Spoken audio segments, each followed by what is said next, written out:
verso de número 25. Nesse texto nós queremos ler a palavra do Senhor e nós queremos meditar e aprender nele. Lucas 21, a partir do verso de número 25. Assentados reverentemente, os irmãos vão acompanhar a palavra de Deus que diz assim: haverá sinais no sol, na lua e nas estrelas. Sobre a terra, angústia entre as nações em perplexidade por causa do bramido do mar e das ondas. Haverá homens que desmaiarão de terror e pela expectativa das coisas que sobrevirão ao mundo, pois os poderes dos céus serão abalados. Então se verá o Filho do Homem vindo numa nuvem com poder e grande glória. Ora, ao começarem estas coisas a suceder, exultai e erguei a vossa cabeça, porque a vossa redenção se aproxima. Que Deus nos abençoe, irmãos, em nome de Jesus. Amém. Na noite de hoje, irmãos, nós vamos dar sequência à nossa série de mensagens sobre o ministério de Jesus, de acordo com o ponto de vista de Lucas, o médico amado.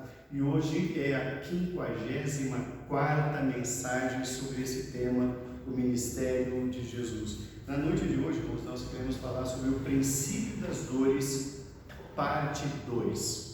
Na semana passada nós vimos a parte primeira do princípio das dores, quando nós vimos a partir do verso 7 até o verso de 19, e hoje, na mensagem de hoje, os versos de 25 até o verso de número 28.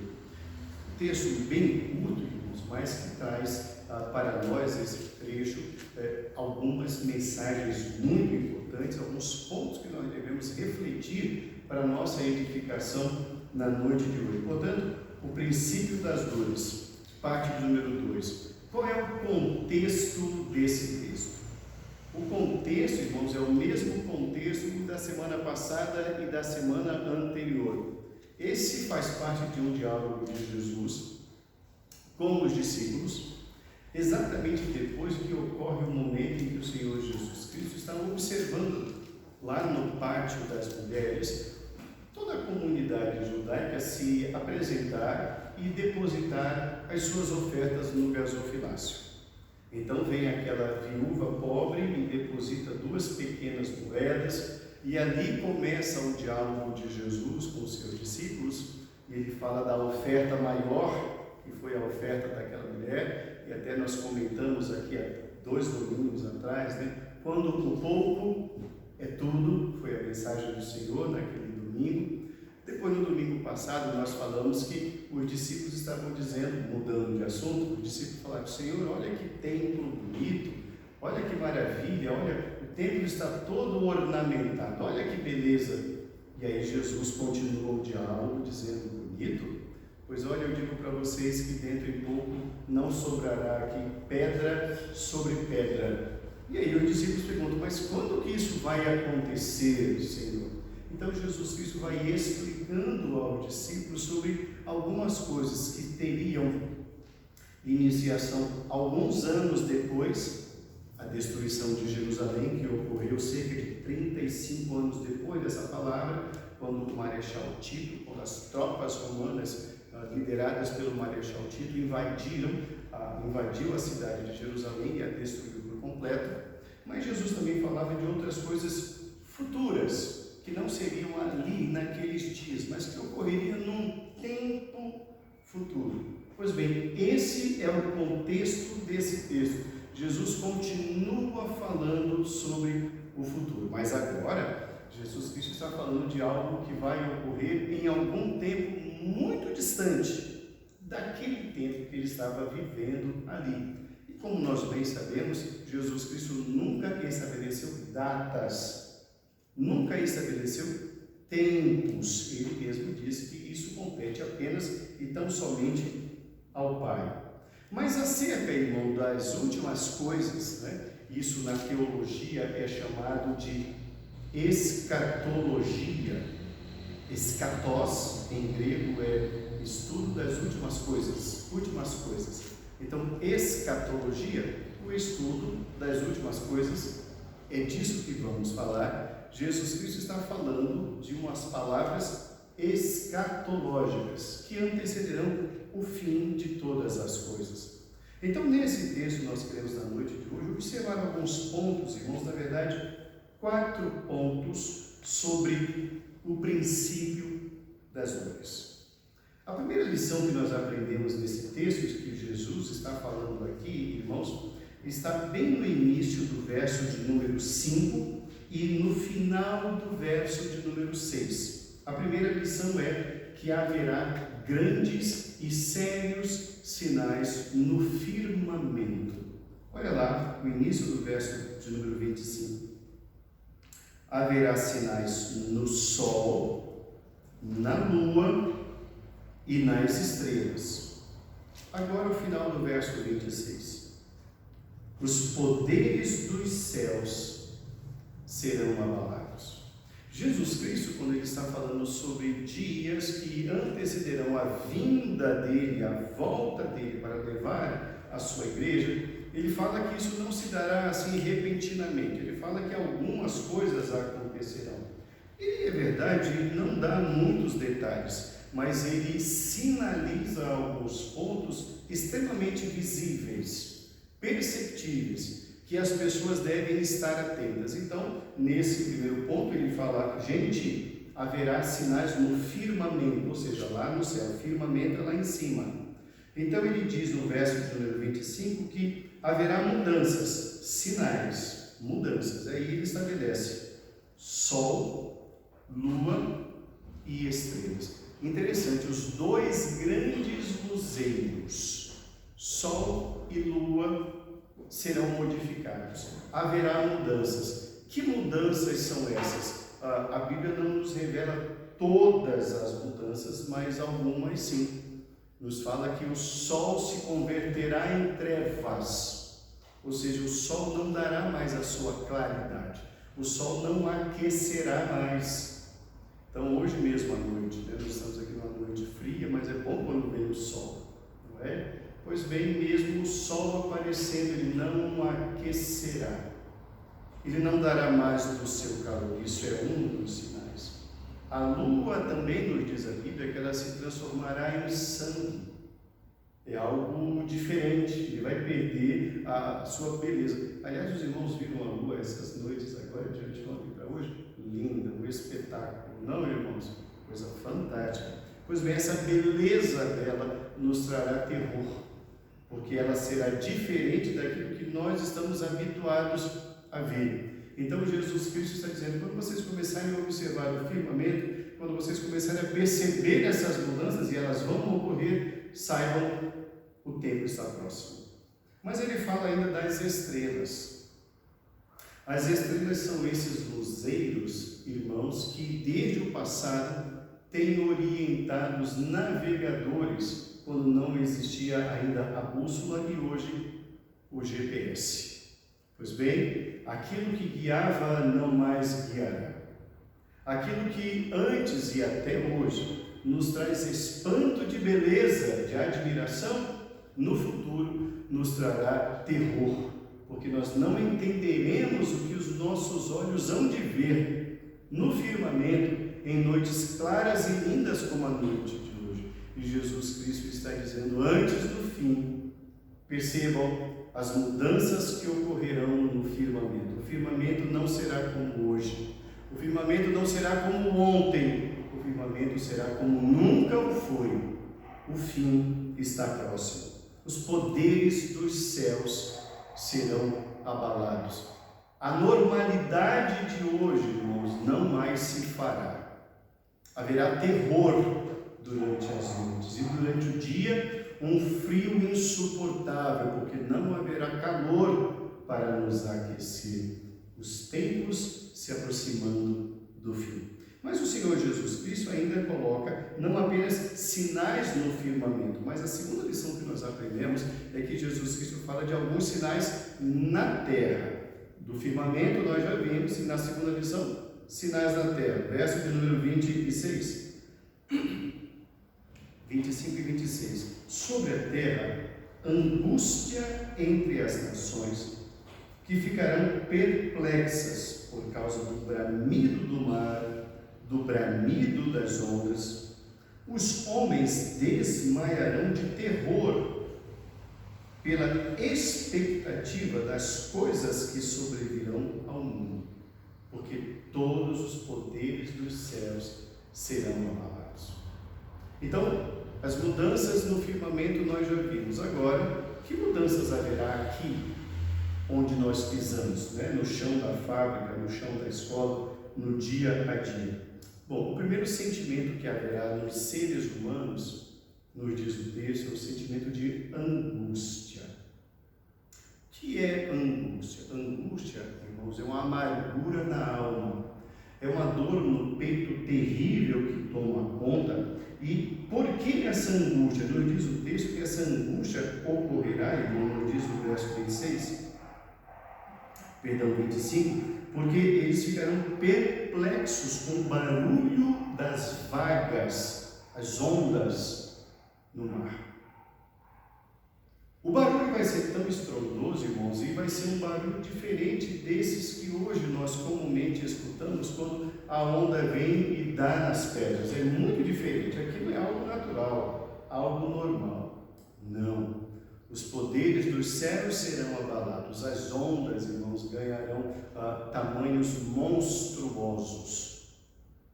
Alguns anos atrás, todos fomos surpreendidos por aquele grande tsunami.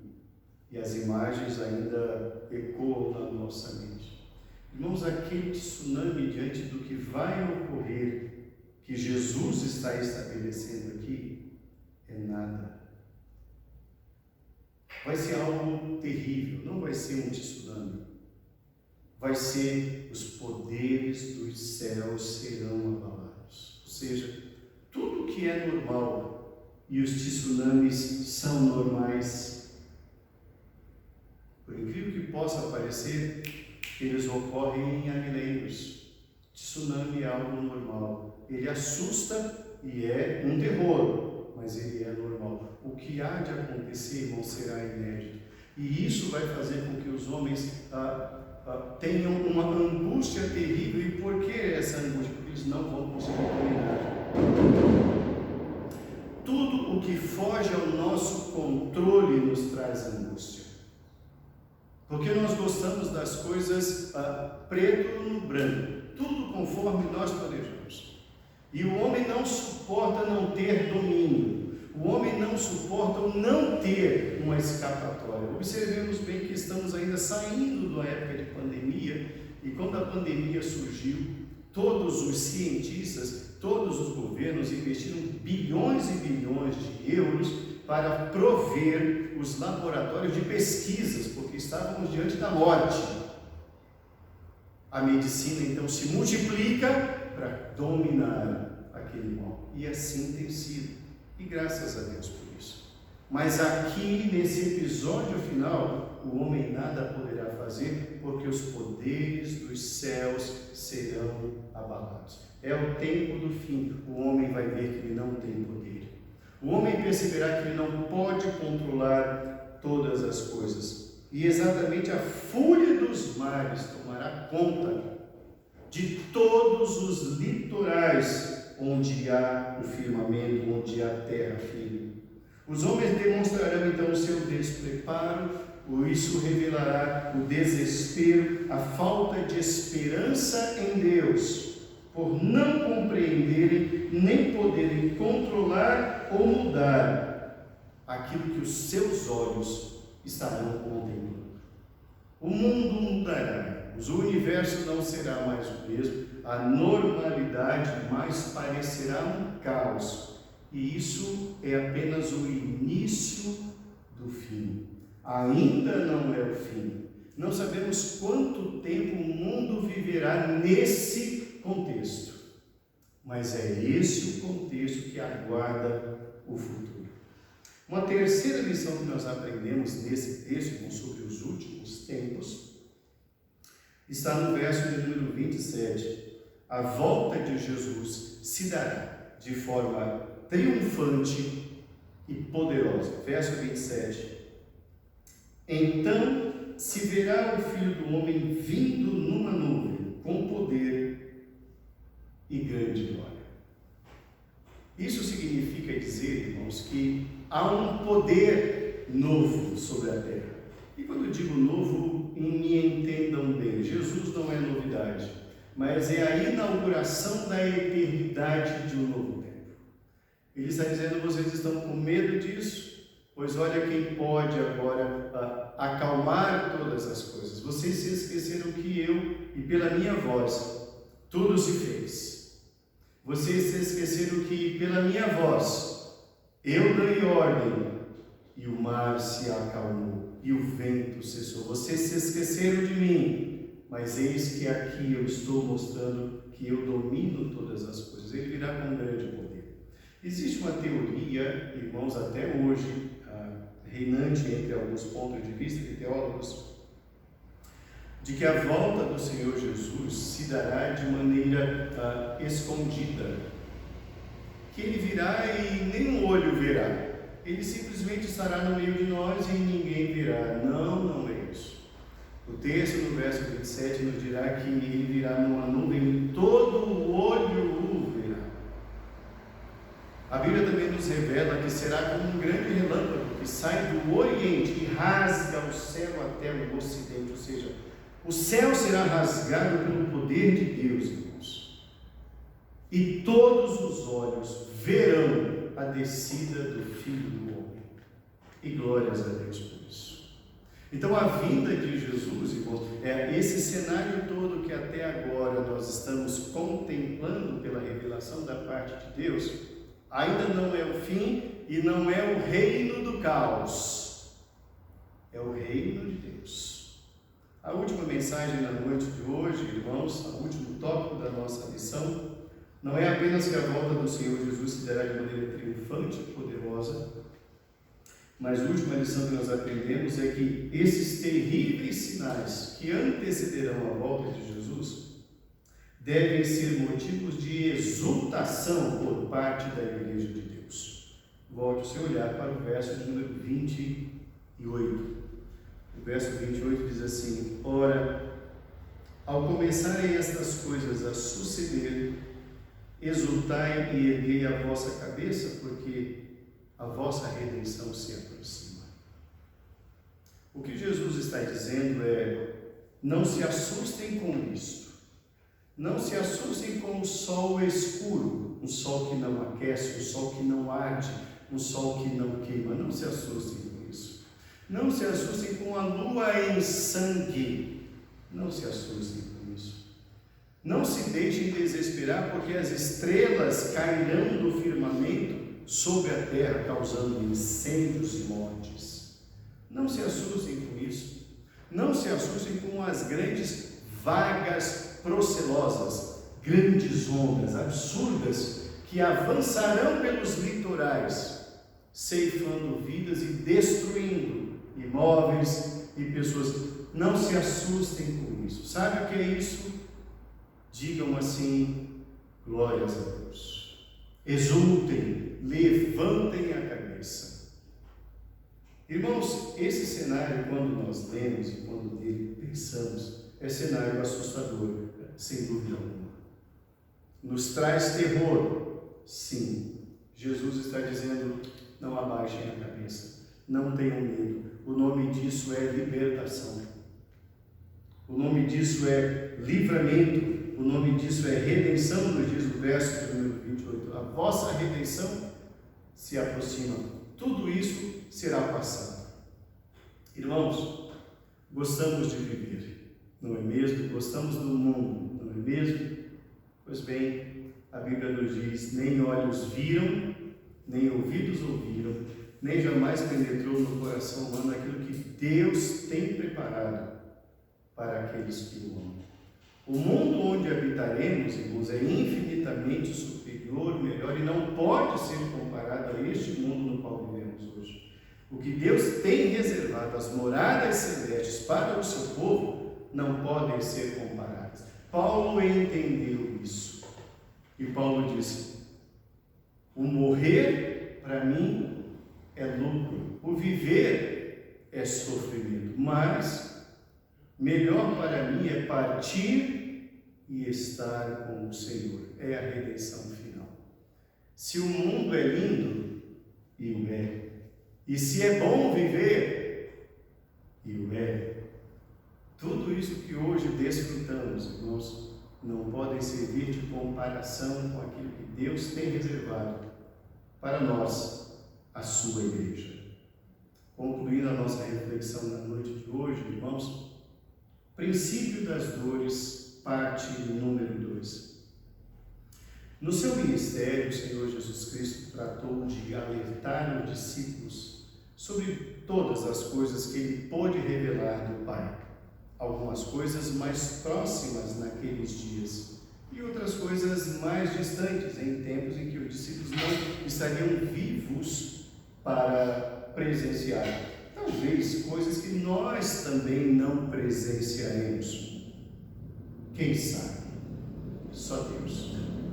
Independentemente, irmãos, de presenciarmos ou não estas coisas aqui relatadas, elas serão exatamente assim.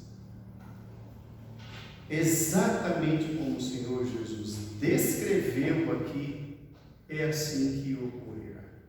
Nada há, irmãos, que possa deter o fim dos tempos. Nada há que possa mudar essas revelações do Senhor. E nada há no mundo, irmãos, que possa nos separar do amor de Deus que está em Cristo Jesus. Nem o fato de o sol se esfriar, nem o fato de as estrelas caírem com meteoros sobre a terra. Nada disso, irmãos, vai nos tirar da comunhão com o Pai. Isso pode fazer destruir o nosso corpo. Sim, pode, mas a palavra de Deus diz: não tenha mão quem pode fazer perecer o corpo de vocês, porque o corpo é mortal. Não tenham medo da morte. Tenham medo daquilo que pode fazer perecer o corpo e a alma no inferno. Isto sim. A morte, irmãos, não nos separa de Deus. Pelo contrário, nos leva à presença do Senhor. E habitaremos para sempre com Ele. O mundo foi feito para este objetivo. E assim será, irmãos.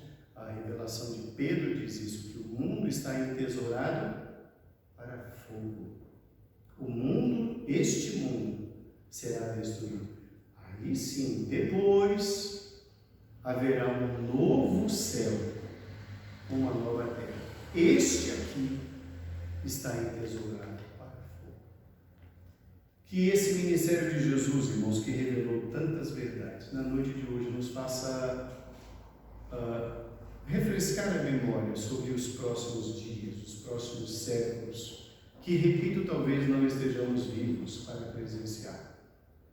Mas que a palavra de Deus, esse evangelho maravilhoso, transformador, nós ensinemos aos nossos filhos e aos filhos dos nossos filhos, para que eles, irmãos, creiam nesse evangelho e aguardem a volta do Senhor Jesus, porque Ele virá conforme nós vimos. O Senhor virá e habitaremos para sempre com Ele. Que o Senhor, irmãos, nos traga consolo e conforto. Que estas palavras não nos tragam medo. Que essas palavras não inspirem em nós pavor em tempo algum. Mas essas palavras nos inspirem a dizer: Maranata, vem Senhor Jesus. Deus nos abençoe em nome de Jesus. Amém, irmãos.